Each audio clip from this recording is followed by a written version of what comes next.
Greetings, interwebs. 'Tis I, Sebastian, and this is F3G2 coming at you live from the back of, not really live, but coming at you recorded from the back of Famous Faces and Funnies. And us. Yeah, well, we're alive, but it doesn't help. And available on GonnaGeek.com. Alright, first off, let me throw a couple things out there. Yes, right now, tomorrow is the 4th of July, and we had just had Canada Day, which is where Stephen, the Grand Geek Bah, it's kind of like a Grand Poobah, but with a geek in front of it, of Gonna Geek, the one who's already gone geek, and we're just Gonna Geek.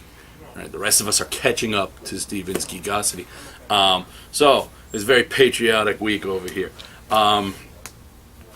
Also, Saturday is the big sale at Famous Faces and Funnies and the fundraiser for my sister. I would like to throw two shout outs. One to basically both of the people watching the show. One, Dennis, you the man. I've always loved you in a mostly creepy way, but now it's also in a very deeply respectful way.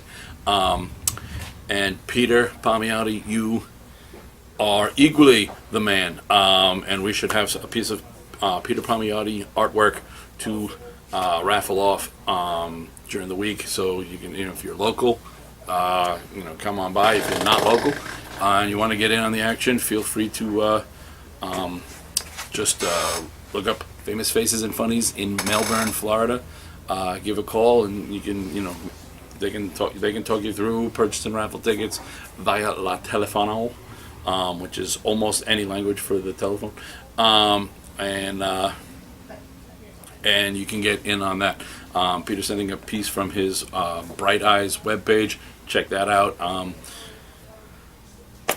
My phone is not a smartphone, and I have no ability to remember any everything I have is saved as a favorite or automatically pulls up when I go on, because otherwise I can't find shit. So you'll have to, I don't know, you're watching this. You're smarter than I am.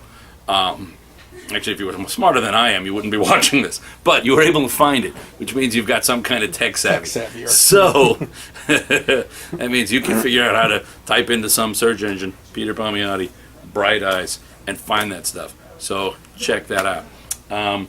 What I'm going to do in a 4th of July manner is I'm going to try and get through this relatively quickly by doing a fireworks or dud.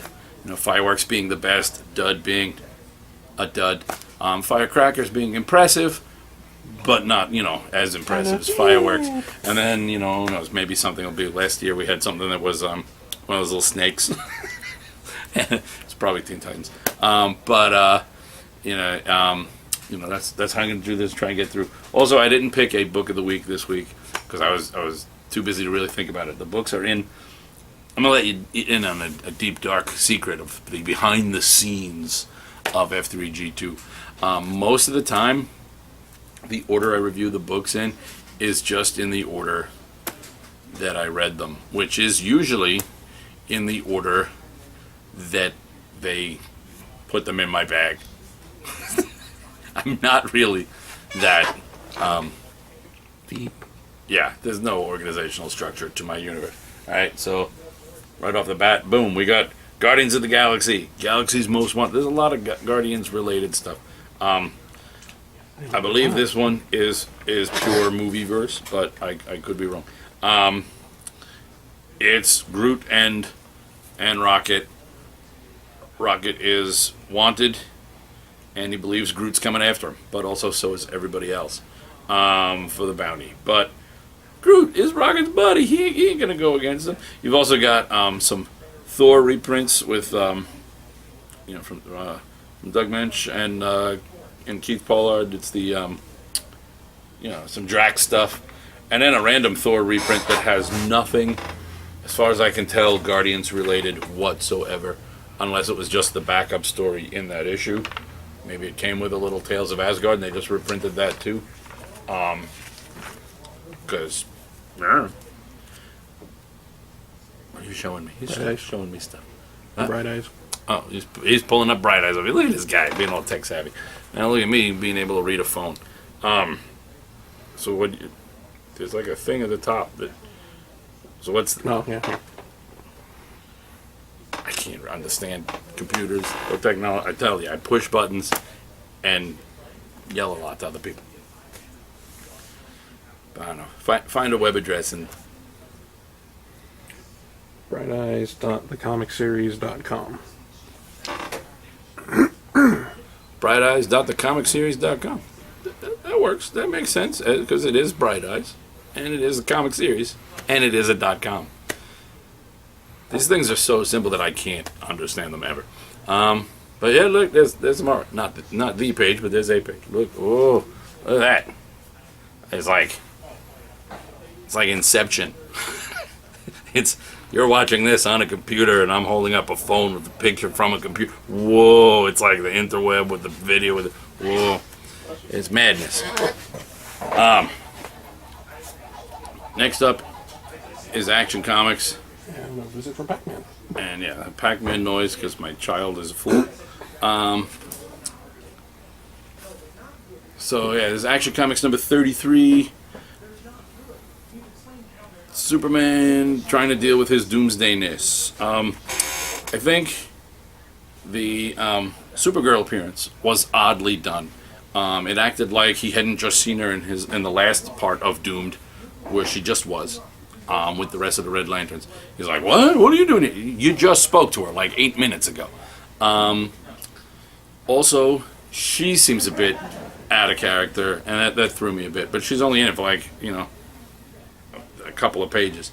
Then you've got Superman goes to another world where he's trying to get out of the way, and he's thinking he's picking at, there's a world he thinks he knows who the bad guy is, and he just wants to hit stuff because Doomsday's taking over. And he's trying to channel, he's trying to pull a banner with the Hulk, aim the monster at something.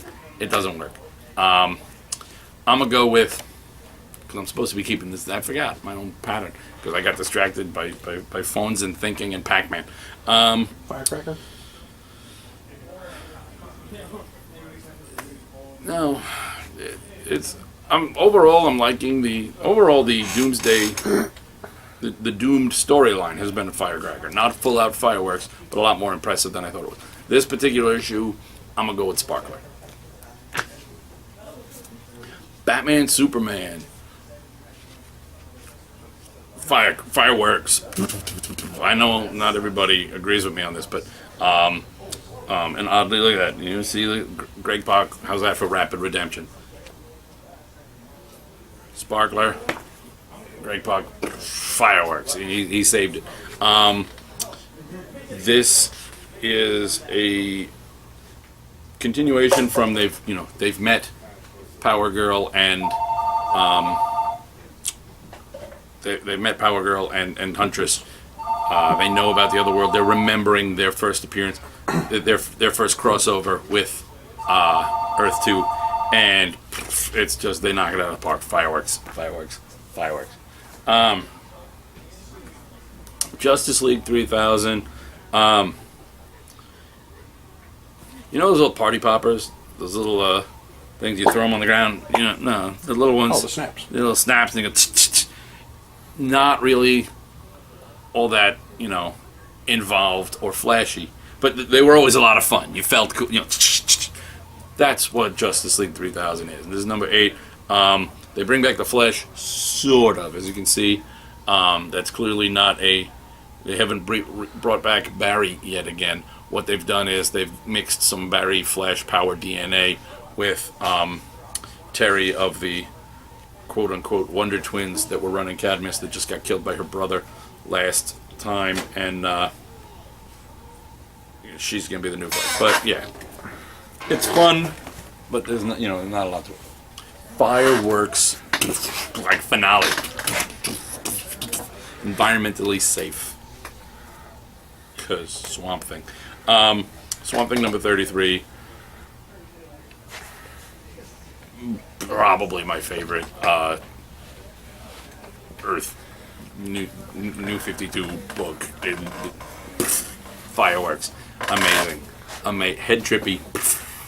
Fireworks.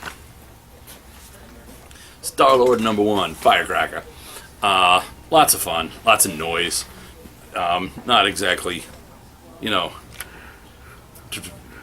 more noise than substance, but but lots of fun. Total firecracker, Star-Lord #1. He's talking to Kitty. He's in all sorts of trouble. A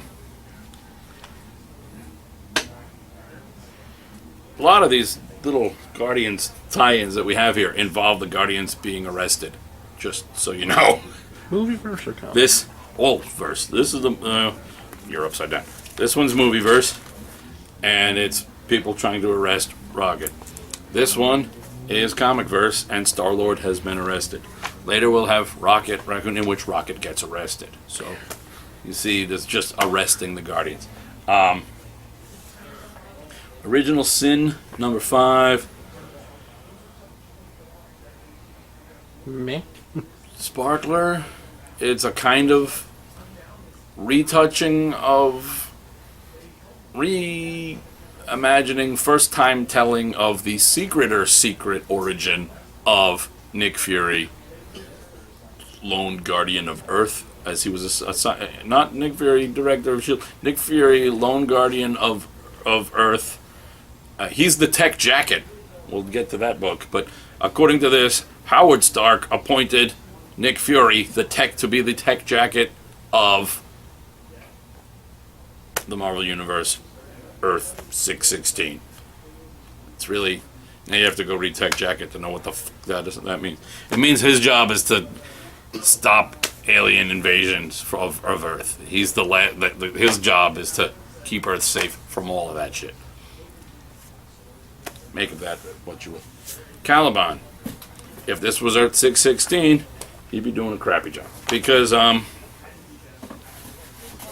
also, there is a great moment in this, though, where he's trying to decide what to do with the emergence of superheroes. And he's got Spider-Man in his sights, and is about to just snipe him. Apparently, his spider sense isn't going off, but it's like brand new Spider. And Nick Fury's just like, you know what, I got a feeling about this guy. Let's give him a little longer and see if he can't be something special. And Spider's like, and maybe his spider sense didn't go off because maybe deep down Nick knew that he wasn't really going to shoot him. Spider sense picks up on that because, you know, comics. Caliban. I'm going to go Fireworks. I like this book. It's an alien ship full of zoological specimens and an Earth ship full of astronauts have merged. Now, one of the Earth astronauts and one of the biological specimens have merged. Ooh. Death ensues by, like, most of the rest of the crew loads. Head-squashing death. Tech Jacket. This is the young Nick Fury of the Invincible Universe. See what I did there? I flipped it. Tech Jacket, I'm going to go Firecracker. It's not as full out, as impressive as it could be, but it's still a lot of fun. And it's the first issue. If you've already read the other Tech Jacket stuff, you know Tech Jacket is a character as a Robert Kirkman character within the Invincible Universe. He is a kid stuck in alien armor who basically, he and his father have this satellite, and they just monitor surrounding Earth space for alien invaders, and he is like, you know, the first. He doesn't call himself a superhero. He calls himself a galactic guardian of the Earth. He's like a guardian of the galaxy, of the Earth. His job is to basically field out alien threats. In this one, a giant spaceship that seems to be alive may have just eaten his girlfriend. So, bad first day, you know, bad first issue for him. Good first issue for us because it was pretty damn cool. X Factor, all new X Factor, number 10. Wow, that was fast. That escalated quickly. Fireworks, Peter David on X Factor, on a book called X Factor that has Cypher and Warlock. You've got Peter David writing Warlock dialogue. There's a whole scene of people getting hurt and Warlock going, "Self is not hurt if anyone cares," because they're asking about everyone else. And everyone else, he's like, Lord itself is not hurt if you can. Nah, not really. Quicksilver, Self is not hurt. Nah, I don't really care. Gambit, Self is not hurt. No, Self is starting to feel discouraged. And it's Peter David plus Warlock equals, why did it take this long? fireworks, crazy fireworks, blow your hand off and you don't care. You're still having a good time and pass another beer. Fireworks. Aquaman and the others. Firecracker. Not full out fireworks, but satisfyingly loud. We get a new old member of the team. What? We get my boy using the medical talents of one of his fallen soldiers. I love me some prisoner of war. And as long as they don't kill prisoner of war, this will continue to always be a great book. I'm watching you, Jergens. Always watching. Mostly because you draw so beautifully. But you're not drawing that, you're just writing it. But I'll forgive you because you're writing the character I really like. Peace. Batman Eternal. Number doesn't matter. It's just weekly. Number 13. Firecracker. Firecracker with the occasional fireworks in the background. It's weekly, so it's got that. You know, they don't have to give you the full punch right because they've got it. It's a whole different animal. A weekly book, but it's solid. It's Firecracker. There's fireworks going off in the background. It's good. You've got Gordon reunion with James Gordon reunion with his son James Jr. So James Gordon squared. You've got while they did recently, in that Secret Origin, give back Tim Drake his computer savvy super intelligence. He's been pwned. Harper Row has totally pwned him on all of everything he's good at. She's like, they're gonna have to change the name of not of Harper Row to some kind of. They say, oh, you're gonna make that character. She's like a Mary Sue. No, they have to change the name Mary Sue to Harper Row because you don't want to be a Mary Sue anymore. You want to be a Harper Row because that's the character who comes in and just outdoes everybody else at their own thing. So we'll go solid Firecracker with fireworks. Big Trouble in Little China. Fireworks, because the Chinese invented that shit. So this is some serious Chinese New Year fireworks. This is so good. Story by John Carpenter and Eric Powell. Eric Powell, writer. Brian Churla doing great. Brian Churla doing such awesome artwork that it's like you're looking right at. You know who every character is, and Powell is writing them spot on. It's like you're literally like the movie ended and all of a sudden, what's this after the credits? Oh, a whole nother fucking story, and it's brilliant. Fireworks galore. People in a dragon costume. You done? Clone number 18. Fireworks. This should be a TV show. This would be better than Walking Dead. This would be better than everything. This, if you're not reading this, grab the trades. This is so good, so good. This guy and all of his clones. He had a disease. His father tried to make clones to see if he could find a way to cure the disease. Disease is staved off for now, but all sorts of shit has hit the fan because, of course, people wanted to use clones for other purposes. The clones want to be treated as people, and now everyone's hunting clones. And even the clones not getting along in and of themselves. And it's just so good. So damn good. Problem with making it a TV show is you'd have to cast everybody's the same person. So the budget would be mostly in green screen. Or you'd have to find, if you could find, quintuplets, it would make your job easier. And then you only have to Photoshop in, but if you watch, what's the British clone show? Orphan Black. Orphan Black. This makes Orphan Black, the storyline for this I like Orphan Black, but this makes Orphan Black seem very small indeed. Daredevil .1, starring our cameraman, the Man Bull. Really, he's just in the beginning, but the similarity, if you gave my cameraman horns, I think he could be the Man Bull. It's Mark Waid writing Daredevil, so it's fireworks, but Daredevil doesn't know that. He thinks it's just firecrackers, because he can't see them. He's blind. That's a shame. Really, really good.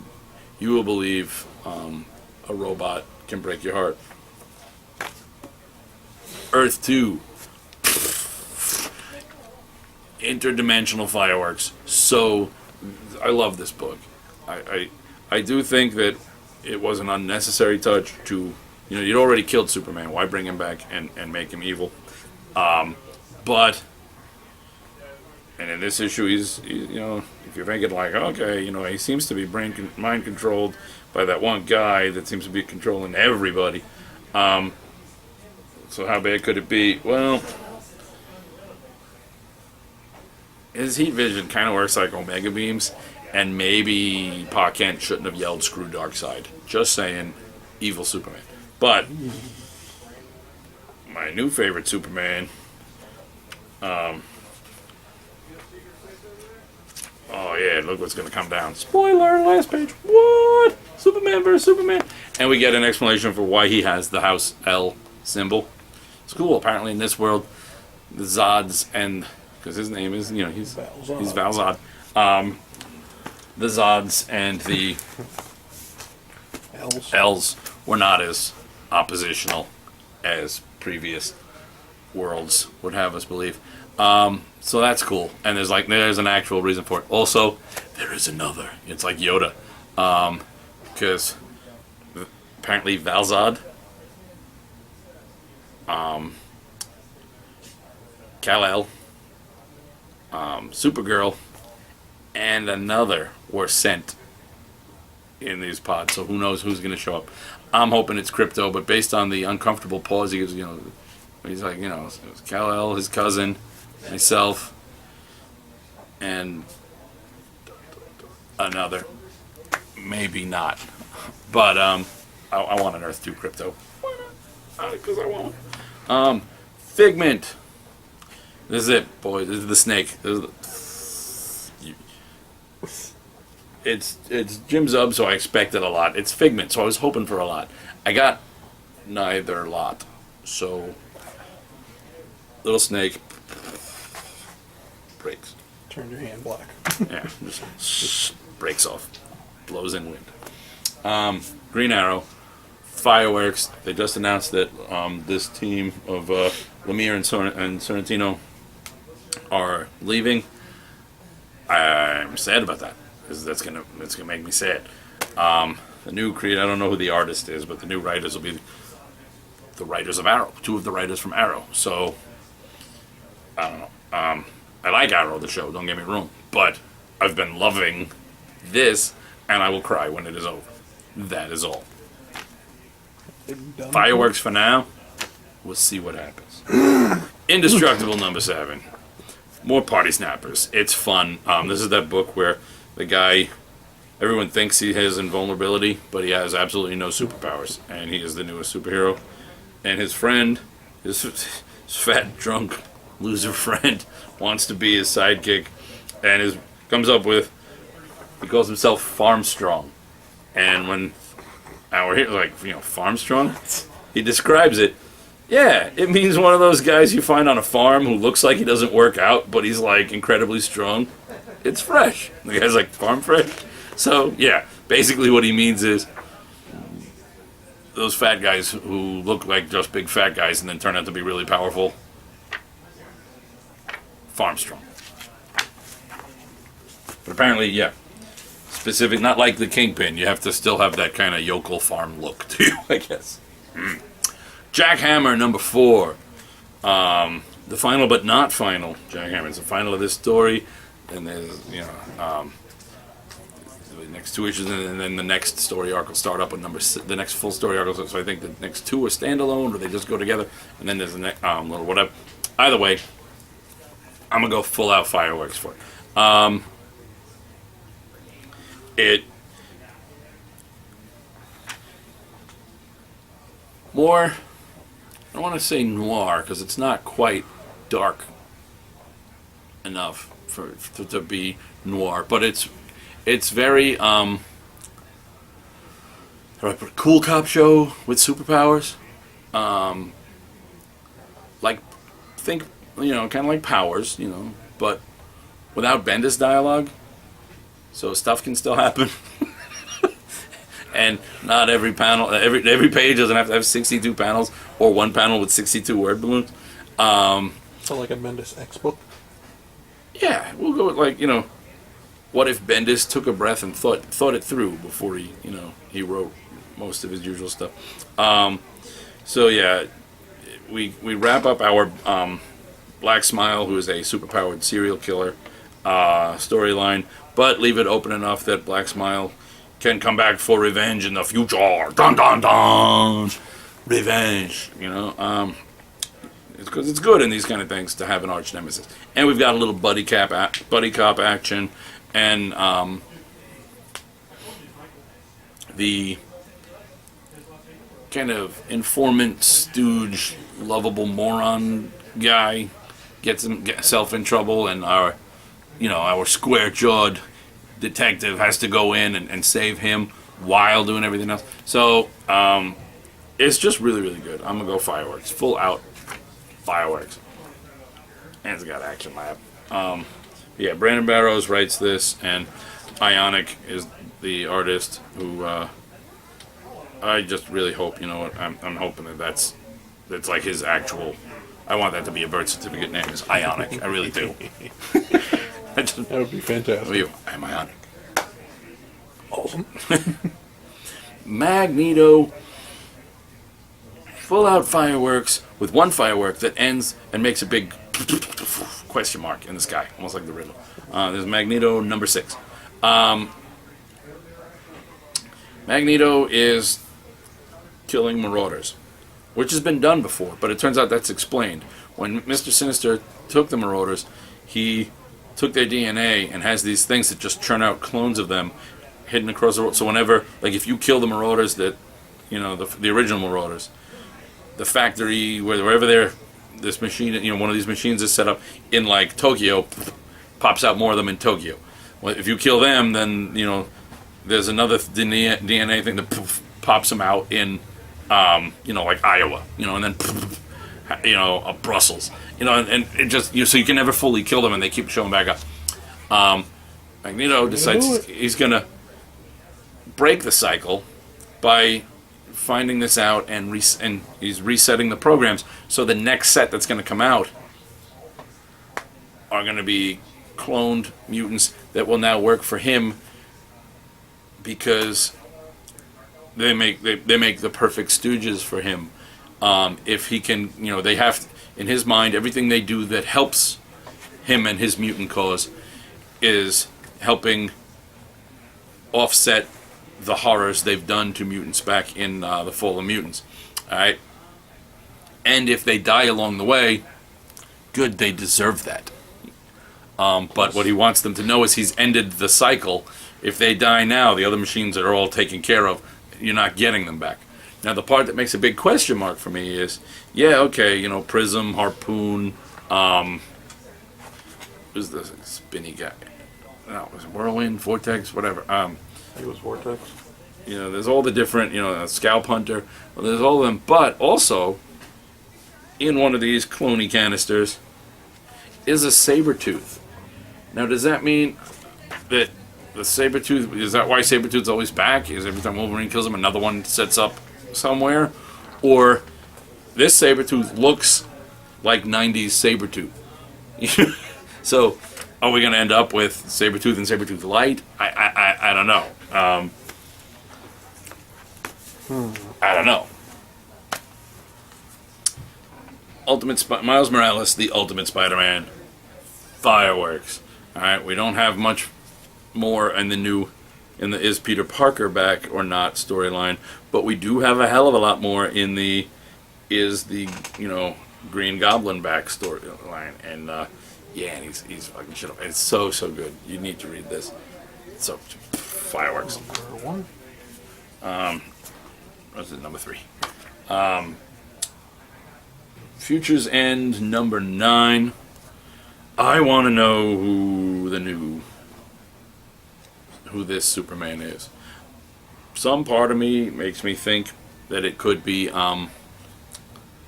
Val-Zod, because this takes place after a war with Earth 2, and most of the rest of the cast of Earth 2 is imprisoned on Cadmus Island. So, but there's no Val-Zod there, and that would explain. He'd have the powers, he'd have the whatever, but why he has to cover up, because if they find out it's him, they're gonna lock his ass up. So that's interesting. Grifter, nice tweak to Grifter's power. It's been that originally Grifter's power was he could see aliens. All right, so back in his original Wildstorm days, or even I guess his Image days, he could see Daemonites. Then they've tweaked it now so that he could also see any aliens, and now he's finding that he's able to see. He knows if you have a secret identity, like he can see you're superhero. And it turns out that what they suspect, and they explain this to him because even he didn't know, is his power is actually to see deception. And originally, he's so short-sighted that when he first saw it and could see Daemonites, he assumed that was the extent of it, because he wasn't bright enough to think his power through to its full potential. Apparently, he's got the power to see deception, and that's kind of cool power, especially in the hands of a guy who doesn't fully know how to utilize that. So that's pretty cool. So we'll go fireworks. We'll go firecracker. Not quite fireworks, but still mucho impressive. New Warriors. I'm gonna go firecracker. There are some fireworky hints, like Marcus Toe's artwork, but it's coming into a stride. Don't get me wrong. This will be fireworks, or by the time it becomes full fireworks, they'll change creative teams and I'll cry. But solid firecracker. So I don't know who to like better in this. I mean, Speedball's always been one of my favorite characters, but you've got who's writing this? Yost. Yeah, you've got Yost writing this. So naturally, his ability to write Kane as Scarlet Spider is unparalleled. So I don't know who to like. I like the dark, brooding, angry guy, and the ridiculously silly, bouncy guy, who underneath it is a dark, brooding, angry guy. So, and everybody in the middle. It's just fun. Quantum and Woody number 12. Forget fireworks. This is that one firework that you go, and it goes back into the shed full of fireworks, and everything just starts going off, and you're like, whoa, my God. And then the police come. So yeah, awesome. This is just crazy good. Crazy. I'm not even gonna bother explaining. Just picture that shed full of fireworks just exploding, like the end of a bad '80s comedy, where suddenly they kick it with dun dun dun dun dun, and just like the whole neighborhood is up and snooty rich people get and fall into things and get like into mud and pools and and you get to laugh at them and the underdog shines. That's how good that is. Rocket Raccoon, fireworks. He gets arrested. Also, we find out that Rocket Raccoon has a galaxy full of ex-girlfriends who want him dead. That's fantastic. It's basically the extent of it. So, fireworks. Scotty Young's Rocket Raccoon, fireworks. Suicide Risk, firecrackers. We're getting a behind-the-scenes look. Memoriam's daughter, Requiem. Requiem's daughter is probably even more powerful than Requiem, and much cooler. So, and she's getting a little, she's getting her Bran Stark on, because there's like a talking guide bird that's taking her through her powers and her place in this universe, in several universes. Superman Unchained number 7. Dud. Yes and no. Fireworks happened, but you were expecting a much bigger fight. This should have been so cool, and probably could have been. Had it come out months ago when it was supposed to. As it was, I was like barely remembering where we left off and finding I didn't care enough to look into it. There are some cool moments. I'm not sure how thrilled. I mean, there's some great visuals that I didn't like what was happening, because basically there's a fight between Batman, Wonder Woman, and Wraith in the Batcave, and they wreck everything.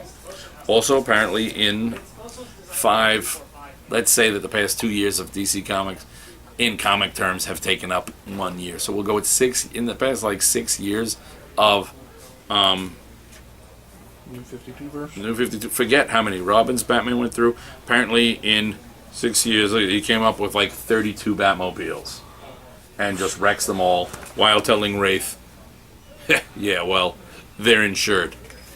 Who the f*** insures Batmobiles? What insurance company? That ain't Geico. Flow is not, here's the choose your plan tool. I don't think that's happening. So, no. The Woods, fireworks. I love this book. Whole reverse, think sci-fi Lord of the Flies, sci-fi co-ed Lord of the Flies in space to the grander scheme of there are adults on the island, and just like you would expect would happen with it, it makes sense within high school. The nerdy, bookish principal panics over how to keep his kid safe and instantly starts taking the first advice that sounds solid to him, that's coming from the cruel, sadistic, young PE teacher coach who really just wants an excuse to have his team kids beat the shit out of everybody else, and start separating them into camps of useful and non-useful students. So, yeah. Meanwhile, we've got our handful of kids in the woods with Dr. Robot, a space monkey, getting chased by like green bear spider alien things. So that's all to crazies, and but yeah, is fireworks. Dr. Spectre, fireworks is Mark Waid with the weirdest ghost story, interdimensional.